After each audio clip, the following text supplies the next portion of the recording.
That afternoon, the sun beat down on New York City without mercy. The streets were filled with horns, street vendors, and vehicles fighting for space.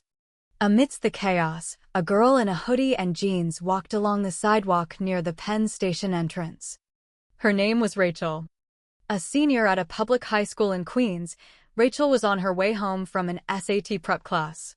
In her hand was a tote bag full of books, and slung over her shoulder was a small digital camera. It was the camera she used for her assignments for the school's journalism club. She was a member of the club and, coincidentally, was working on a feature about the behavior of authorities in public spaces. Her goal was simple: to document interactions between the public and security officers. But who knew that today, her assignment would turn into a massive story that would change many people's lives. The atmosphere on the sidewalks near the station was dense. Several vendors manned their carts. Office workers hurried by, and Uber drivers waited for fares. Rachel stood under a large sycamore tree, trying to turn on her camera discreetly. Across the street, a police officer in full uniform stood near a small security kiosk. His face was hard, his jaw firm, and sunglasses covered his eyes. The name on his breastplate read, Officer M. Sullivan. People nearby seemed afraid to approach him. Officer Sullivan was known for being harsh in the area. He often yelled at unlicensed vendors who blocked the sidewalk. But sometimes, his tone was excessively rough. Rachel watched from a distance. She turned on the video mode, staring at her camera's small screen while thinking to herself, if I can capture a real interaction, my article will be so strong. But I have to be careful not to get caught. The unexpected event happened at around 1:20 p.m. A middle-aged woman was pushing a rattling shopping cart full of produce across the sidewalk. A wheel got stuck in a cracked paving stone, and some of her fruit fell out. Officer Sullivan, standing nearby, immediately shouted, "Ma'am, I already told you, you can't be here. This is for pedestrians." His voice was harsh. The woman stammered, "I'm sorry, officer. I'm just trying to cross. It's so hot." Excuses. It's the same thing every day. Get out of here, or I'll write you a summons. Rachel started recording. The camera in her hand shook, but her focus held. She knew this moment was important. A small portrait of power being misused. However, Officer Sullivan suddenly turned his head. His eyes locked directly on Rachel. "Hey, what are you doing?" he yelled. Rachel was startled, but tried to stay calm. "I'm just passing by, sir." "Passing by? Why is that camera on?" Rachel lowered her camera. "This is for a school project, sir." "What school? Filming cops? You think this is a movie?" The area immediately went quiet. A few people stopped and watched. Rachel tried to explain, but Officer Sullivan had already lost his patience. He strode over, grabbed Rachel's camera strap, and unexpectedly kicked the bag. The bag slammed against Rachel's leg, and she stumbled, falling to the sidewalk. A gasp went through the onlookers. A man sitting at a nearby coffee cart yelled, "Hey, officer. You can't just kick a high school kid like that." But Officer Sullivan barked back, "Mind your own business." Rachel tried to get up, her face pale. But amid the pain, she managed to see her digital camera, which had fallen to the edge of the sidewalk. It was still on. The small red light in the corner was blinking slowly. She realized the entire incident had been recorded. In her heart, Rachel resolved, if this gets out, people like him can't just do whatever they want. But she didn't fight back on the spot. She knew resisting could be dangerous.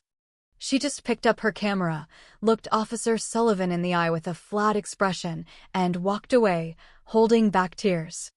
The beginning of a big decision. That evening, Rachel arrived at her family's apartment in Astoria. Her mother, Maria, greeted her with worry. "You're home, and you're limping, honey. What happened?"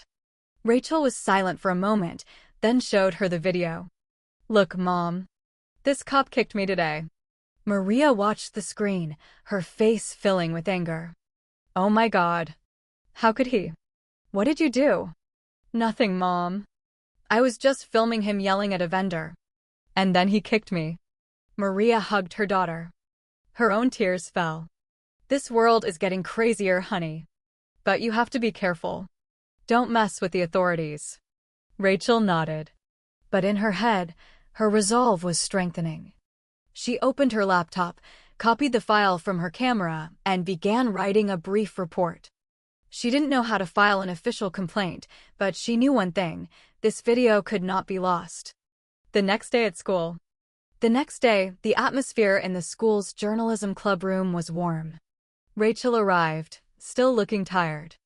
Her friend, Dana, immediately greeted her. "What's up, Rachel? Why are you still limping?" Rachel sighed and answered softly. "I got kicked by a cop yesterday." "What? Seriously?" Rachel opened her laptop and played the video for her friends. Everyone fell silent. Officer Sullivan's voice was clear, harsh, angry, and ended with the sharp sound of the kick. Dana covered her mouth. "Oh my God, that's so clear. You have to report this, Rachel." "I'm scared," Rachel answered. "What if I report it and they just blame me?" Their journalism advisor, Mr. Wallace, happened to walk into the room. Seeing his students' serious faces, he approached. "What's going on here?" Rachel hesitated before showing him the video. After watching it, Mr. Wallace was silent for a few seconds. "This is heavy, Rachel. But it's also important. You have this solid proof. What should I do, Mr. Wallace?" "If you're ready, I'll help you report it. There's the Internal Affairs Bureau. But you have to be mentally prepared, because they will definitely investigate you too." Rachel stared at the laptop screen, watching the video of herself falling. Then she nodded slowly. "I'm ready, sir. I don't want this to happen to anyone else." The first step, the IAB office. 2 days later, Rachel went to the NYPD Internal Affairs Bureau, IAB, office at One Police Plaza, accompanied by Mr. Wallace and her mother. There, she submitted the video as evidence for her complaint. The officer receiving the report seemed surprised to see a complainant still in her high school hoodie. "You were recorded by a cop?" "Yes, sir. And this is the proof." They watched the video on an office computer. The room was silent, save for the recorded sounds from the camera playing back the incident on the sidewalk. After it finished, the officer looked at Rachel seriously. "Thank you for having the courage to report this. This is very important evidence. We will follow up." Rachel nodded. But in her heart, she wasn't entirely sure the report would actually be processed. There were too many stories about civilian complaints disappearing without a trace. The social media wave. However, a week later, unexpected news arrived. Somehow, a clip of the video began circulating on social media. Maybe someone from the school, or someone at the IAB office, had leaked it. No one knew for sure. But within one night, the video of a cop kicking a high school student on a sidewalk went viral across the country. The hashtag NYPKickStudent became a trending topic on X, formerly Twitter, and TikTok. Thousands of comments flooded in. "This is disgusting. Cops like this are still out there. Props to the student. So brave for reporting. I hope that kid is protected. Don't let her be intimidated." Rachel panicked. The notifications on her phone wouldn't stop buzzing. Several journalists started contacting her via DMs, asking for the story. "Rachel, are you safe?" Dana texted. "I don't know. I'm scared that cop is going to come looking for me." Meanwhile, Mr. Wallace tried to calm her down. "Stay calm, Rachel. You need to be careful now. Don't go out alone for a while. But remember, you're on the right side of this." Rachel looked at her phone screen, which was filled with supportive comments. She felt a mix of emotions, fear, but also relief. "Maybe this is just how the truth works," she murmured. The police response. It didn't take long for the NYPD to respond. The department finally issued an official statement at a press conference. A spokesperson spoke carefully in front of the reporters. "We regret the unprofessional conduct of one of our officers, who was recorded engaging in an act of aggression against a student. The officer in question is currently under investigation by Internal Affairs."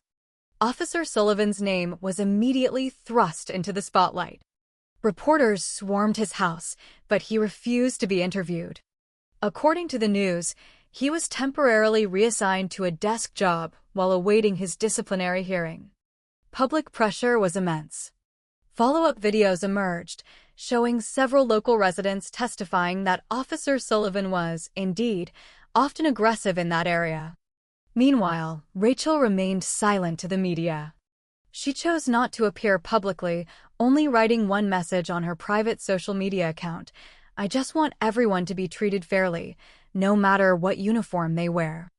3 weeks later. 3 weeks had passed since Rachel's video went viral nationwide. Her life had changed drastically. She could no longer go to school as usual. There were reporters waiting at the gate. There were neighbors who whispered whenever she passed. Some were encouraging, but just as many were cynical. "Wow, that's the kid who filmed the cop. Yeah, be careful. You don't want to get called in by the cops again." Rachel pretended not to hear, but inside, those words stung. The summons. One afternoon, after school, an IAB officer came to Rachel's apartment. He arrived politely, showing an official letter. "Good afternoon, ma'am. We're from the Internal Affairs Bureau. We're here to deliver a summons for MS. Rachel as a witness in the disciplinary hearing of Officer Mike Sullivan." Rachel stared at the letter for a long time. It wasn't a surprise, but it still made her heart pound. She looked at her mother, who nodded slowly. "Just go, honey. Don't be afraid. You're just telling the truth." Rachel nodded. But she couldn't sleep that night. In her mind, she kept imagining meeting the man who had kicked her. The hearing. 1. The disciplinary hearing. The day of the hearing arrived. The location was an internal hearing room at one police plaza. The room was simple, but the atmosphere was tense. At the head of the room, 3 high-ranking officers sat as the disciplinary panel. Rachel arrived with Mr.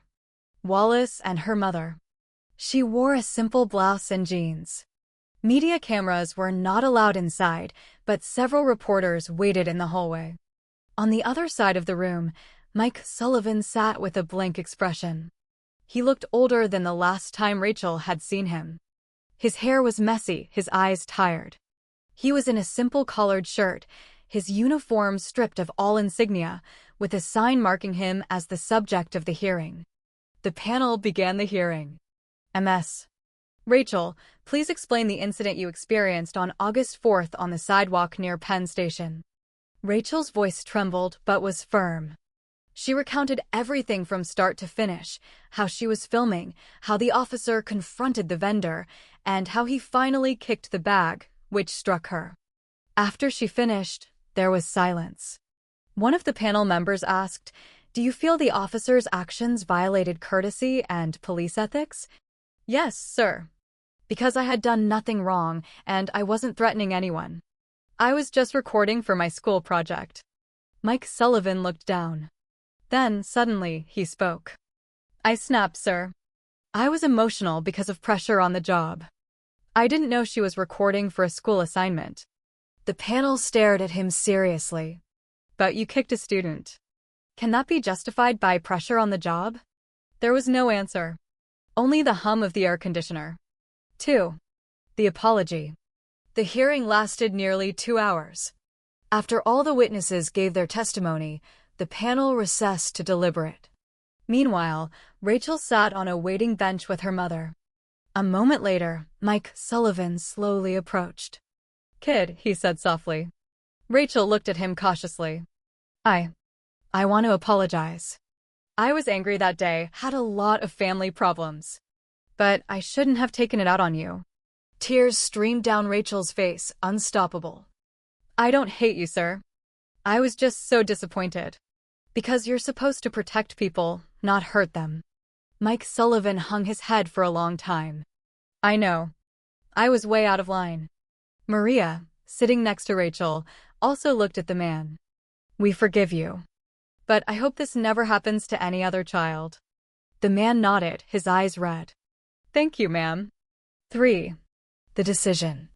After waiting nearly an hour, the panel finally re-entered the hearing room. Everyone stood. The head of the panel read the decision with a firm voice.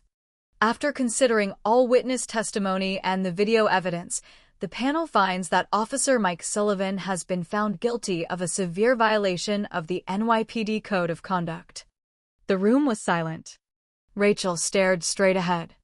As such, the subject is sentenced to termination, effective immediately, from the New York City Police Department. Several people gasped. Mike Sullivan looked down deep. He didn't argue, didn't cry. He just sat there. The panel chair concluded the hearing. This hearing is closed. We thank the witness for her courage. Rachel sat still in her chair. She didn't know what to feel, relief, sadness, or pride. All she knew was that the weight on her chest felt a little lighter. 4. After the hearing. Outside the building, reporters were waiting. But Rachel declined to give a long comment. She only said briefly to the cameras, "I hope everyone learns from this. We all have a right to be respected, no matter who we are." That simple sentence went viral again. But this time, not because of a tragedy, but because of the clarity and sincerity of a student. A few days later, Rachel's school received a commendation from the NYC Department of Education for her courage in upholding the truth. Her video was even used as a teaching tool in some high schools as an example of social ethics and youth courage. The other side, Mike Sullivan. 3 months later, Rachel heard from a journalist that Mike Sullivan was now working as a security guard at a factory in Newark, New Jersey. One afternoon, without her mother's knowledge, Rachel went to the factory. She wanted to close this chapter peacefully. When she arrived at the security post, the man looked at her in shock. "Rachel? Hi, Mr. Sullivan. Sorry to just show up. I just wanted to give you this." She handed him a small bag with some snacks and a letter. "What's this?" "A thank you note. Because you had the courage to admit you were wrong back then." Mike Sullivan opened the envelope slowly. Inside was a single, handwritten piece of paper. "Mr. Sullivan, I learned a lot from what happened. I learned that violence doesn't make people respect you, it only causes pain. But the courage to admit when you're wrong, that's what makes us human again." Mike Sullivan's eyes welled up. He stood and shook her hand. "You're a good kid. I'm so sorry I traumatized you. I forgave you a long time ago, sir." They parted peacefully. And for some reason, the air in Newark felt a little lighter for both of them that day. A wider impact. Rachel's story turned out to bring about bigger changes than she imagined. A few months later, the NYPD issued a new internal memo regarding ethics, public service, and de-escalation training for field officers. One of the case studies used in the training was the sidewalk student case. Rachel was invited to speak at a character education seminar at City Hall. She spoke in front of teachers and students from all over New York. "I'm not a hero," she said on stage. "I was just a person who happened to have evidence and a little bit of courage. But if everyone is brave enough to stand up to injustice, no matter how small, this country can be a better place." Applause echoed through the hall. Mr. Wallace, sitting in the front row, bowed his head, moved. After the event, many students approached her, asking for photos, asking for advice. But Rachel just smiled. She didn't feel special.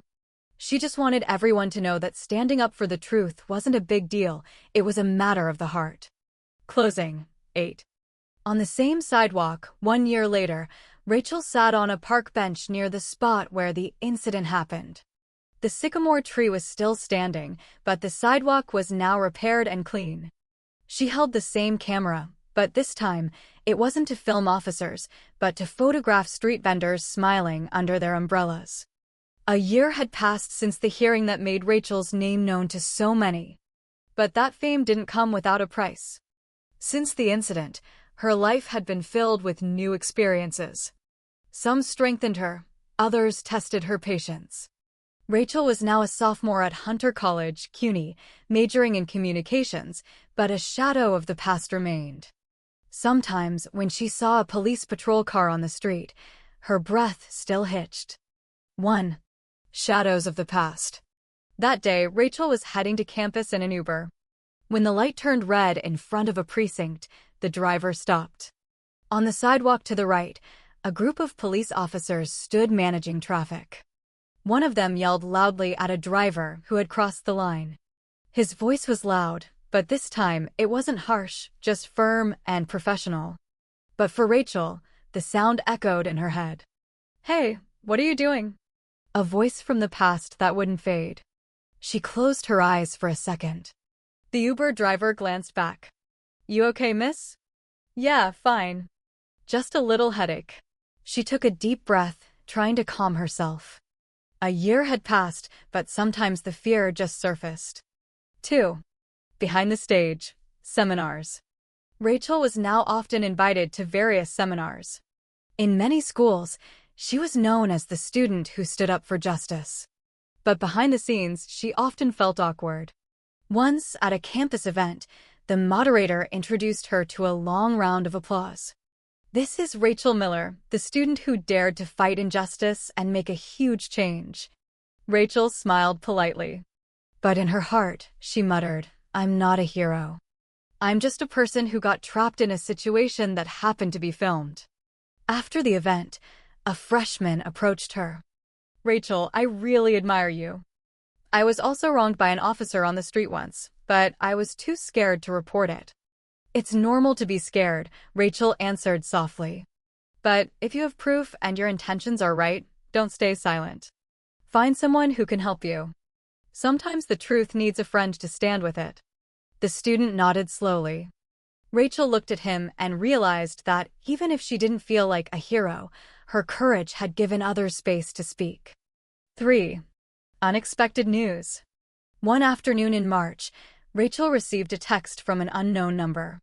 "Hi, is this Rachel?" "This is Mike Sullivan." Rachel paused her reading. The name immediately made her heart race.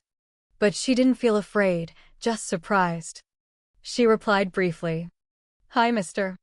Sullivan." "Yes, this is Rachel. What's up?" "I just wanted to say thank you. I kept that note you gave me. I'm working at a small youth center in Newark now. I learned a lot from what happened." Rachel read the message over and over. In her heart, she felt relieved. Sometimes, forgiveness isn't about forgetting, but about giving someone else a chance to change. "Thanks for letting me know, sir. I'm glad you're doing well. If you ever have time, come by. The kids here love hearing stories about courage." Rachel smiled. The world was funny. The person who once made her fall was now inviting her to inspire others. 4. A visit to the center. A few weeks later, Rachel actually went. The center was simple, with light blue painted walls, on a narrow street near a market. Little kids ran around laughing, calling Sullivan, Mr. Mike. When he saw Rachel arrive, the man smiled warmly. He looked much calmer than he had a year ago. His hair was neat, and he looked healthier. "Thanks for coming. The kids wanted to hear you tell a story." "What story, sir?" "A story about how you were brave. But don't make them afraid of cops, okay?" Rachel laughed lightly. "Don't worry, sir. I'll stick to the good parts." She sat in front of the children, telling a story in a gentle tone. Not about violence, but about honesty, about being brave enough to speak up when you feel hurt. If you see something wrong, don't just get angry. But don't stay silent, either. Find a good way to solve it. Because courage isn't just about fighting back, it's also about forgiving. The children clapped. Mike watched from a distance, his eyes a little misty. He realized the girl who was once his victim was now helping to heal his wounds. 5. Pressure from the digital world. Even though their personal relationship had improved, the online world wasn't always so kind. Sometimes, whenever a similar case appeared, Rachel's name would be brought up again. Just like that Rachel case. When will these cops learn? There's already an example, and they're still arrogant. If everyone was like Rachel, the country would be fixed. These comments made Rachel uncomfortable. She didn't want to be made into a perfect symbol. Because the truth wasn't as simple as a viral video. One night, she wrote on her private account, "I am not a symbol of resistance. I'm just a human who was once afraid, but chose to speak anyway. If you have the chance to speak for what's right, do it with your heart, not just with emotion. The post was shared thousands of times, but this time the response was warmer. Many thanked her, not for the sensation, but for the sincerity. 6. From trauma to inspiration. Rachel began writing a small book titled The Sidewalk that taught me courage. The book wasn't about the viral incident, but about the journey after. How to face trauma, calm yourself, and make peace with the past. In one chapter, she wrote, "I used to think justice came from the loudest voice. But it turns out, justice is born from a voice that stays calm even when it's been hurt." The book was published by her college's press and sold well among students. Many teachers used the book as a basis for class discussions. Mr. Wallace, her old teacher, sent her a short text. "You wrote with your heart. Your job now isn't to fight, but to guide." Rachel smiled reading the message. She realized her life's path had changed direction from a victim to a teacher of courage. 7. Public Ethics Commemoration Day. 2 years after the incident, the city of New York held a Public Service Ethics Day. Rachel was invited to give a speech representing the city's youth. The City Hall chamber was full of officials, police officers, students, and the public. In the front row, Rachel saw several young police officers sitting seriously, taking notes on every speaker. When it was her turn, Rachel stood at the podium and looked out at the room. 2 years ago, I stood on a sidewalk holding back pain and fear. Today, I stand here not to blame, but to remind. We are all human. We can get angry, we can be wrong.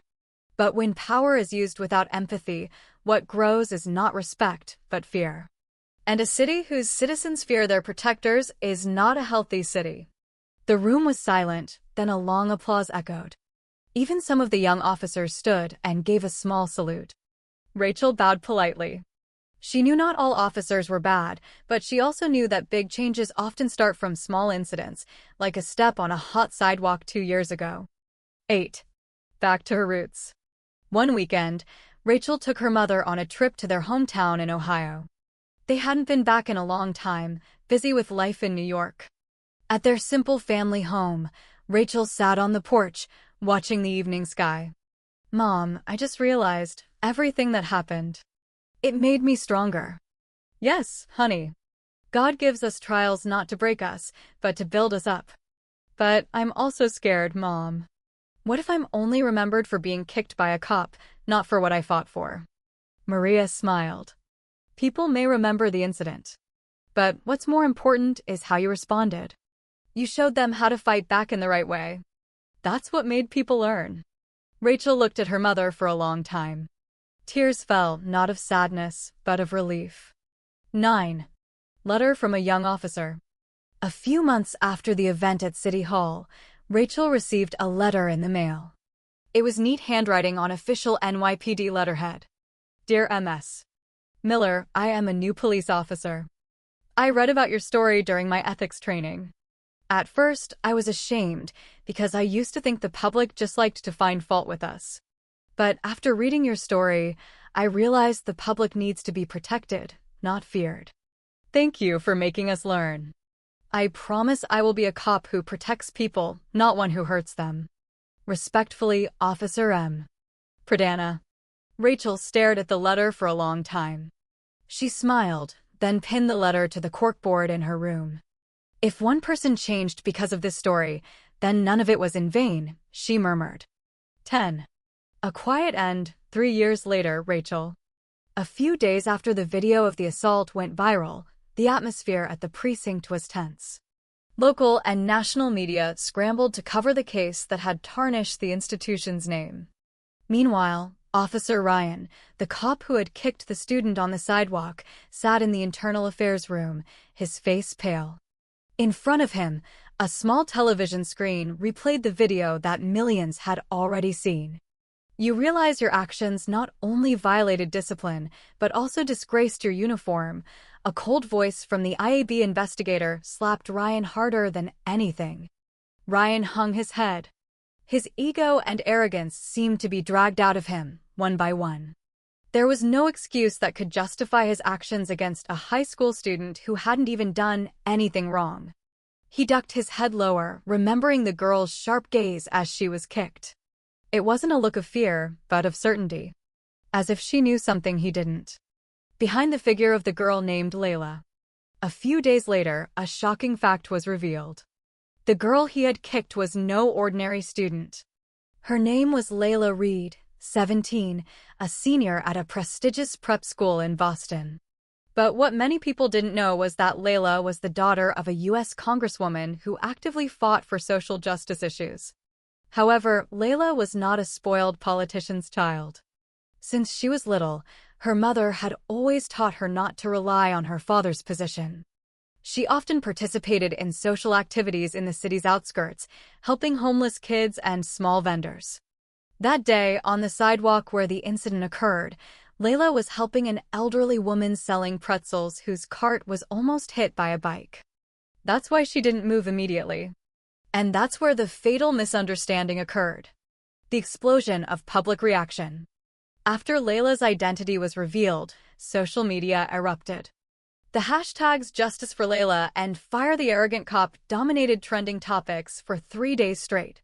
The video of Layla, remaining strong as she was kicked and then only saying quietly, "I did nothing wrong, sir," became a symbol of civilian resistance against official misconduct. Many people who were previously afraid to speak up now began to boldly share similar experiences. From street vendors to Uber drivers, everyone felt Layla represented their voice. Even several law students from a top university stepped in to help Layla's family with the legal process. The unexpected meeting. 2 weeks after the incident, IAB invited Ryan and Layla to a mediation room. The room was silent. Only the sound of the air conditioning could be heard. Ryan wore his uniform, stripped of his badge and rank. Layla came in a simple white shirt and a blue scarf. Ryan stared at the floor, then said softly, "I am sorry. I lost control that day. I forgot that my job is to protect, not to hurt." Layla looked at him calmly. There was no hatred, only disappointment. "I forgive you, sir. But I hope you remember, power is not a right to oppress. It is a responsibility to protect the weak." The words made Ryan fall silent for a long time. His face showed sincere remorse. But it was all too late. The ethics hearing verdict. A week later, IAB officially announced the results of the ethics hearing. Ryan was found guilty of severe disciplinary violations and was dishonorably discharged. In a press conference, the police commissioner stated, "We will not tolerate violence against civilians, no matter how small." This case serves as a lesson for all members to uphold the honor of the uniform. The news was met with relief by the public. Not because they wanted to see Ryan ruined, but because, finally, justice felt real. Life after the storm. Several months passed. Layla returned to school. Her name was now widely known, but she remained humble. She refused all major interview offers and told reporters, "I just want to be an example that we can fight injustice without violence." On the other side, Ryan decided to return to his hometown in upstate New York. He worked helping his uncle at a small auto shop. One afternoon, he saw a news report on TV about Layla, who was now an active ambassador for a Protection Without Violence campaign run by a social organization. Ryan smiled faintly. "She was right," he murmured. "A uniform means nothing if your heart is dirty." Closing. The case of the student kicked on the sidewalk ultimately became a major turning point for society. It wasn't just about one arrogant cop and one brave student, but about the importance of respect, empathy, and responsibility toward one another. This story affirmed that good doesn't always come from those in power. Sometimes it comes from those standing quietly on a sidewalk who have the courage not to bow to injustice. And for many people, Layla's name was now not just a symbol of resistance.